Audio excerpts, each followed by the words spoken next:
So one of the first slides that I showed you at the beginning of this course was one in which, oh, maybe I even find it. Hold on a second. I think one of the first slides that I showed on this course in quantum mechanics was this one.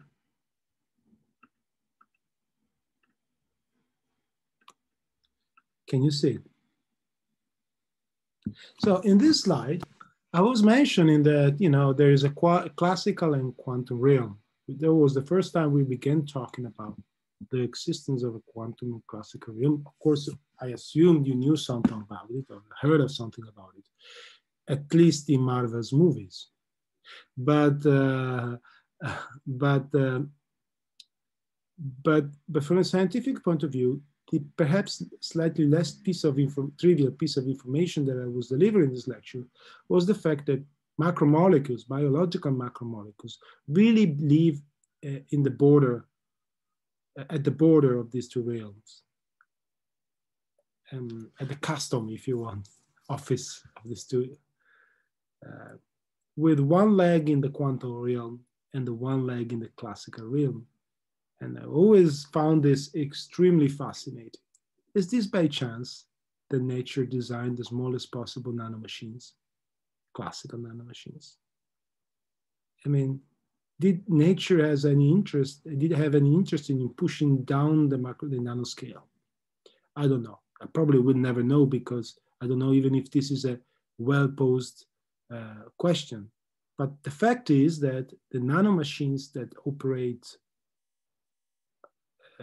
life at the most microscopic scale and are functional for macroscopic organisms such as ourselves or even whales are all in the nanoscale. And if you go one more step down the nanoscale, you go to the angstrom scale, then you're fully quantum, right? And I think we understood that over the course of this quantum mechanical introduction. And it became very clear from the example of the infinite square well, how the mass of a particle and the size of a system determines whether you see a classical or a quantum behavior, right? But also, when we try to be more quantitative, we went, into the discussion of quantum chemistry, we discovered that there are other scales that are really important to determine whether something is classical or not. And in particular, how the thermal energy kT compares to the typical h bar omega quanta of vibrational excitations. And therefore, if you have that within the scale kT, there are many, many, many energy levels, then clearly quantization effects are irrelevant. I don't think you suffer from euros, you quantize in euro cents, because very rarely you have to pay half a euro cents when you go buy something. Typical prices are in the order of euros, so cents of euros are negligible, right? The worst comes to the worst, you make the error of paying one extra. If you were supposed to pay 99 cents and you have only €1, you're not gonna start crying, you're gonna give up your euro and give up 1 cent, right?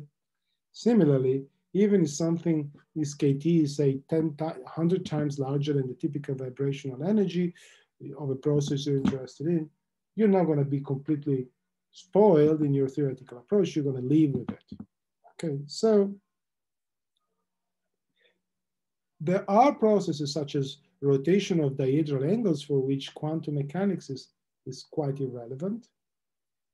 But there are processes which are intrinsically and inherently quantum mechanical, and I'm referring to the electronic structure of the molecule.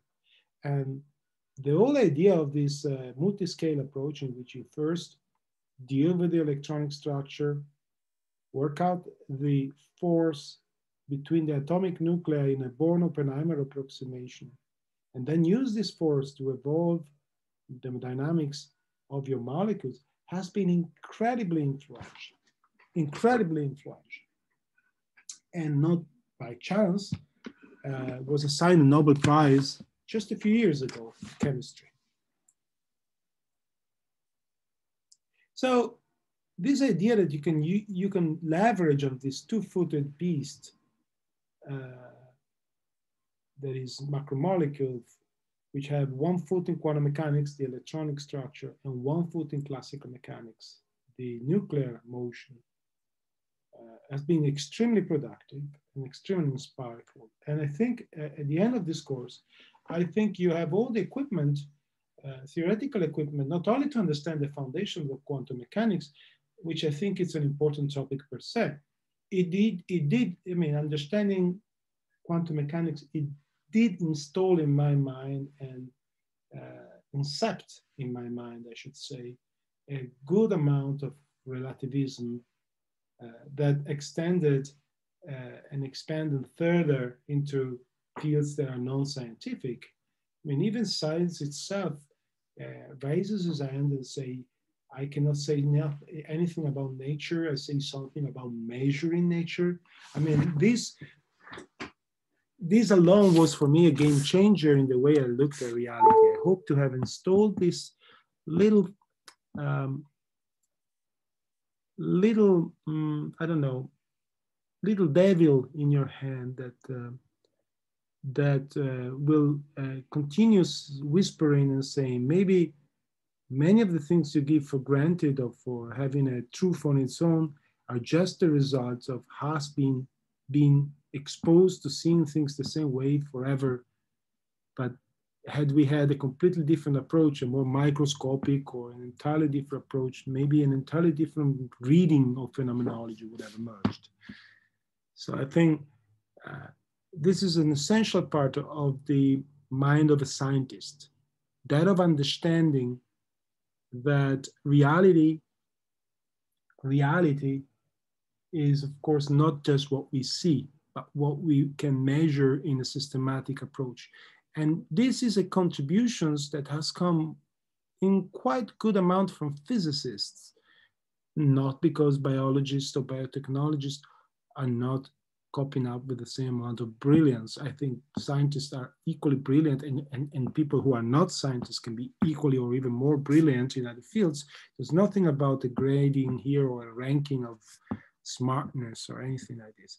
But the fact that physicists are more used to having to fight their everyday's intuition than other scientists are. Maybe mathematicians and computational scientists are another chapter again. Maybe they also have this ability and they need this ability in their work. But sticking to experimentally founded sciences, the intuitions that the biology have about living organism is incredibly deep and rich, but concerns a phenomenology that is part of our everyday life.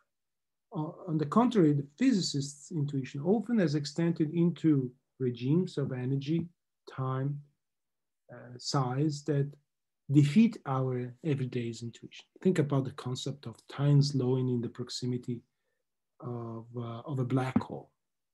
Have you seen sci-fi movies about that? I guess some of them are quite well represented, you know.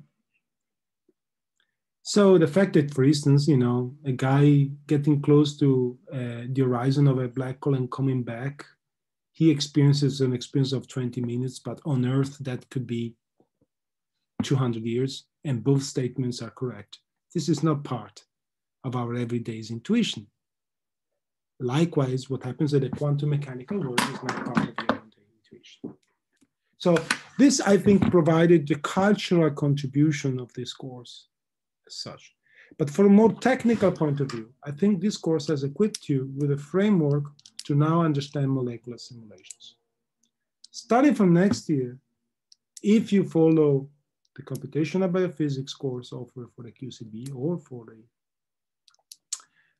the degree in physics, they offer for both degrees, you will learn how to go from, say to say, the the foundation of the concept of force field, to performing simulations of macromolecular systems.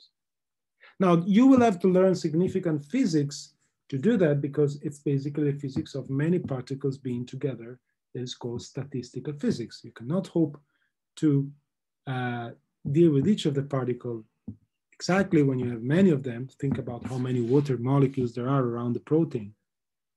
And so you will have to take into account of intrinsic stochasticity associated when many objects come together and interact with each other.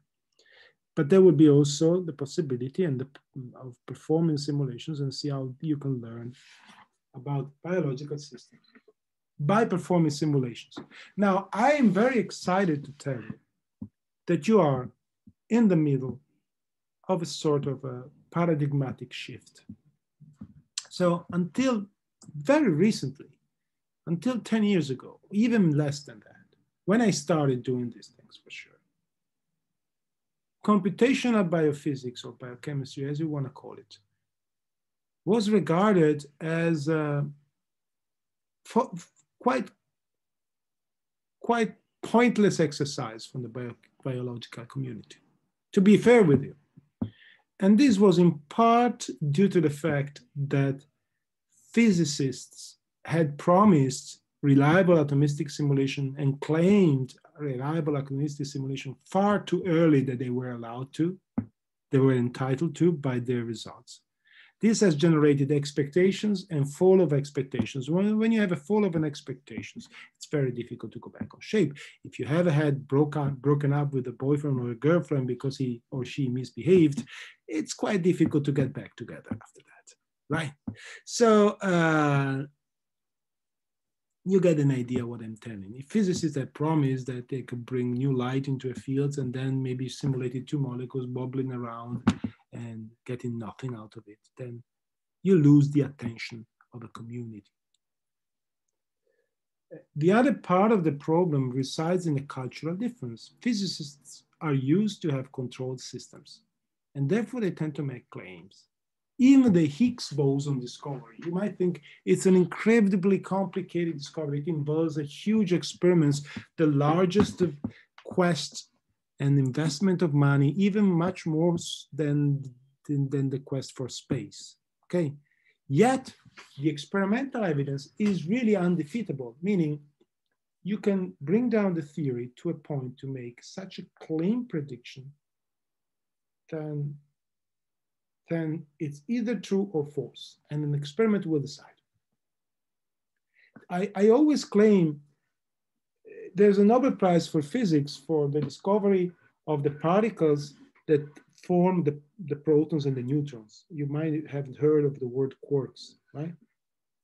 Now, this discovery was so quick that he got a Nobel Prize.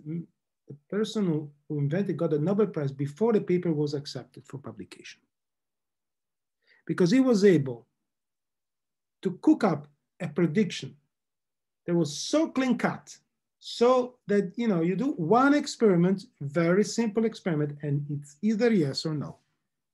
The famous omega minus prediction, nothing you can worry about or you need to worry about. Okay. Biology, on the other hand, lives in an entirely different framework and universe. In biology, there's never yes or no. There's always to some extent. Basically, everything happens in a cell with different probability. And that's one important point. It's very difficult to draw definite conclusion in a world in which there are always multiple options. And that's perhaps why life has evolved so efficiently, because had life had only one option, and when it fails, life stops. The fact that probably organisms that evolved so efficiently might have to do with the fact that the same biological function can be carried out in different ways, that there are multiple pathways for regulations, there are multiple pathways for gene expressions, and blah, blah, blah, blah. And the second very important difference that draws a line between theoretical physics and physics in general and biology is the fact that you never control all the variables in biology. Never, ever.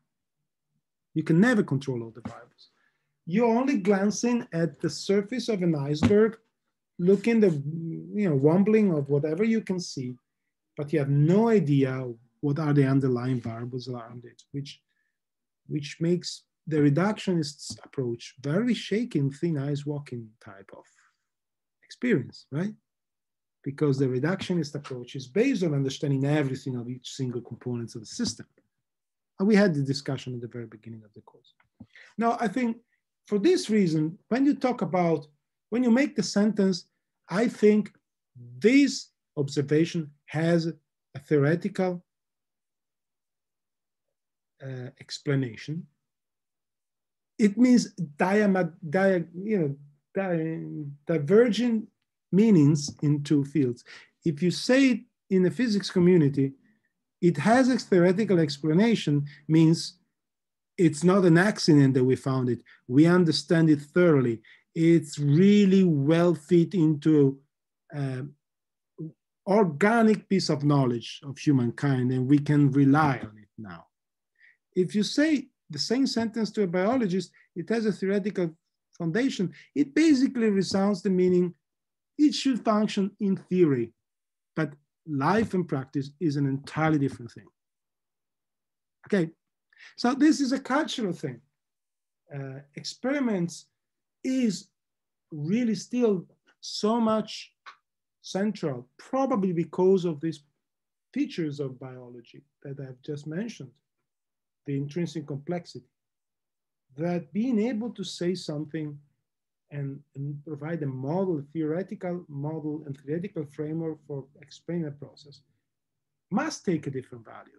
I mean, and I'm not saying this as a criticism for biologists who don't see the importance of theory. I'm saying this is a fact that comes from experienced scientists in both fields confronting with the limitations that is intrinsic in their field, and there's nothing wrong with it. So what has changed, if any, in the last 5 years? I think there were significant changes that really began to shift the attention and regain credit within the biology about the importance of being able to perform all-atom simulations. On the one hand, computers have grown, and even more so, the development of video games has played an incredible role in boosting computational science, because video games led to the invention of graphic processors units, GPUs, that boosted by, say, a factor 20 or so. I don't know. I don't like to make numbers because it very much depends on the problem, but at least a factor 10. The one order of magnitude, the possibility of performing atomistic simulations. That's a technical thing, but one order of magnitude is not a small effect. And the progress has matured to a point that for the first time, different groups in the world were able to reveal important biological information that was promptly confirmed by experiment, and it was unexpected information. I mean, we have an experience in my lab, and I'm not claiming in any way that we are special in the world. I mean, I'm not saying we are the one who did it to have shown the biologist light or anything like this. I'm just claiming this as an example that got me personally involved, so I understand it quite well. I want to show you something.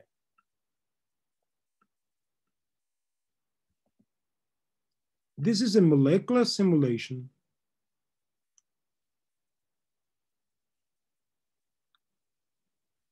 of nothing, because I'm not getting this. 1 second. Yeah. Okay, so this is a molecular simulation of the folding of the AC2 protein. You might know AC2 is the cellular receptor for the COVID-19 virus. Okay? So basically, it is expressed in functional form in the surface of the cell, and the spiky protein that is attached to the viral capsid, attached to the AC2, exploits the interaction with the AC2 protein to anchor the surface and then penetrates the membrane. So the hope is that if you can lower the expression levels of AC2, you make it harder for a virus to get into the cell. That's an idea. So for reasons that I cannot tell you now, but I will tell you at the end of next year's course in computational biophysics, if they allow me to tell you about my research as we have this year, or else we can arrange a meeting for my students of this course who are interested in possible thesis anytime. But basically, we are the first in the world who have developed an approximations and a numerical scheme that enable us to study entire folding process of large proteins. Nobody could do that before with atomic resolutions, using basically the multi-scale methods that I discussed with you in this course. There is additional approximation. We are not discovering, we're not getting a Nobel Prize out of this. Just to say that, there are additional approximations and David's in the details and blah, blah, blah, blah. Let's keep the thing, to a level of claim that it is appropriate. But one thing I can say for sure, nobody could hope to fold a protein as long as AC2, that is 600 amino acids, with any other method on the market. The largest proteins typically are limited to a few tens of amino acids and milliseconds timescales. Okay, this protein folds in minutes. And while together with Emiliano Biasini, who's a colleague in Sibio, a few years ago, we understood that since we were the first one being able to do this simulation, we could characterize what happens during the folding process and discovered that many proteins have a specific intermediate states where they spend a long time on the way to the native state. And from there came the idea that we patented and led to the founding of a company that is now doing very well and hiring and do all sorts of stuff, that we could use this information to design drugs that stop the protein folding process. So an entirely new way of designing drugs, because the cell has a quality control mechanism that recognizes misfolded or partially folded proteins and gets rid of it. Now I want to show you how these simulations can take you far in that. This is the simulation of the folding of the AC2 proteins. This is a huge protein. To do this simulation, INFN, the Italian Institute for Nuclear Physics, that is responsible for analyzing much of the data that come out of CERN in the Higgs boson experiments related and blah, blah, blah, stopped their computer and gave us access to their huge computational facility. And so we could use 14 million CPU hours. That's a fairly large amount of time. But we could simulate processes, many processes like this.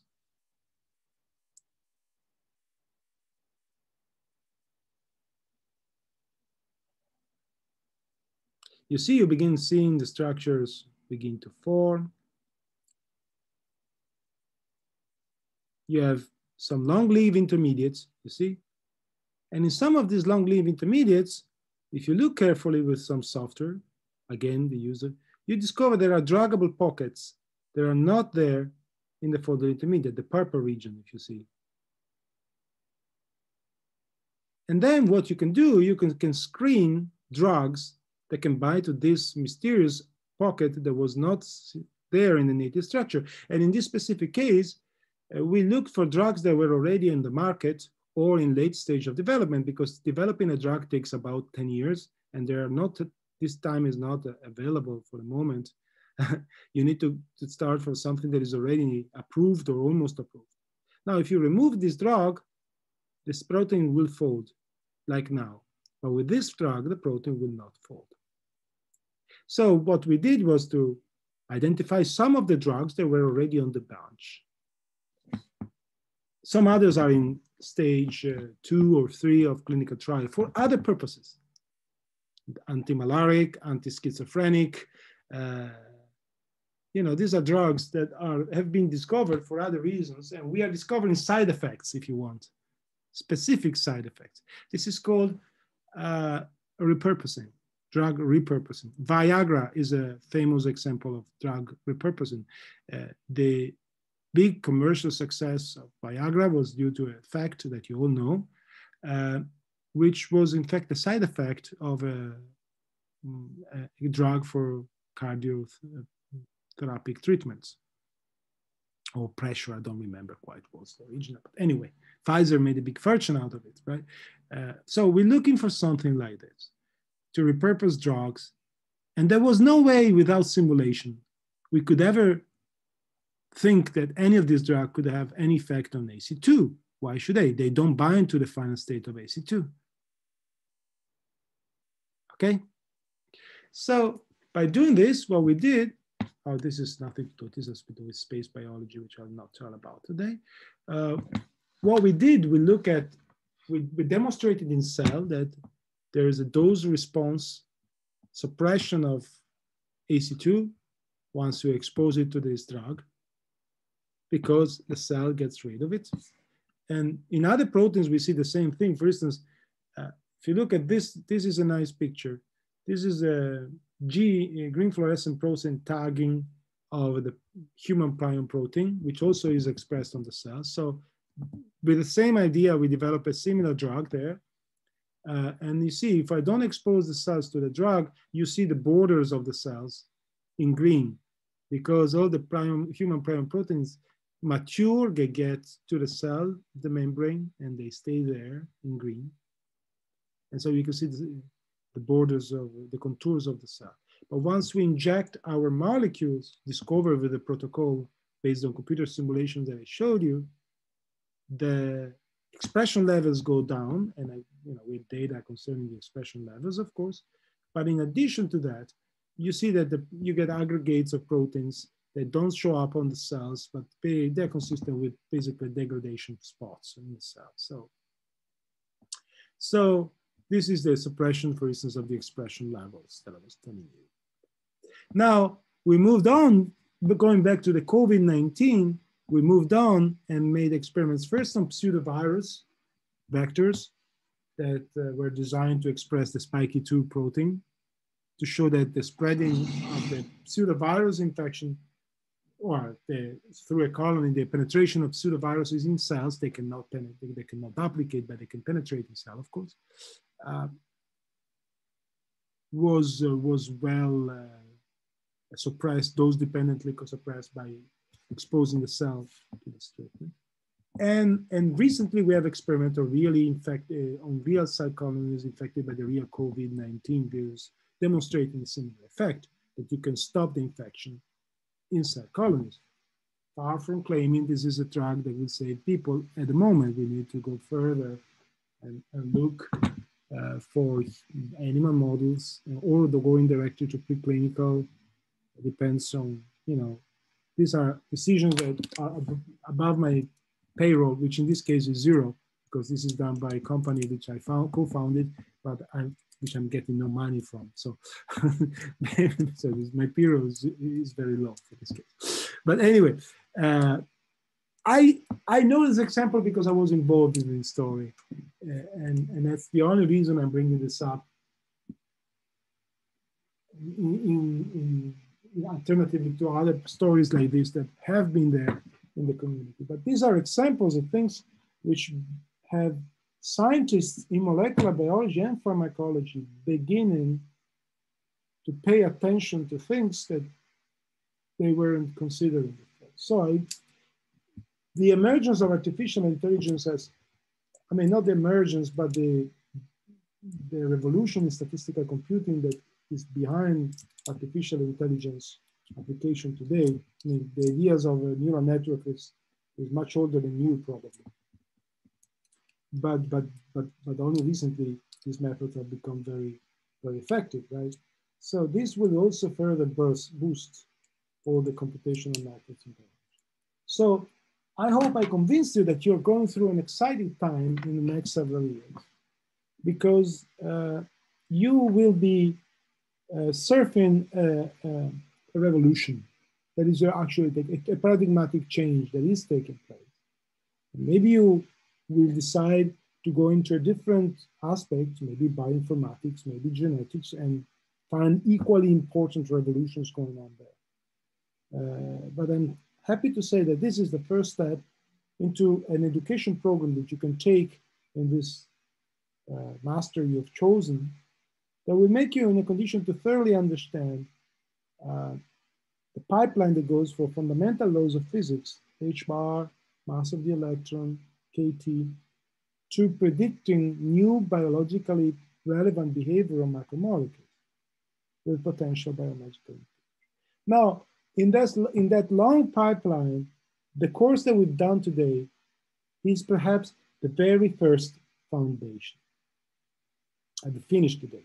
Meaning you probably could have started, many people start from the next step right on, assuming there is a force field and going from the force field. I think by doing so, you lack a fundamental understanding of the limitations of what you're doing and when this limitation can come at play.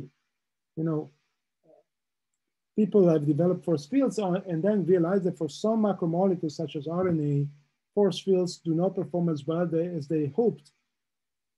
But the understanding of the quantum mechanics underneath this fact may provide a reason to understand why this approach works in some problems and doesn't work in others, and hopefully offer a way to attempt solutions.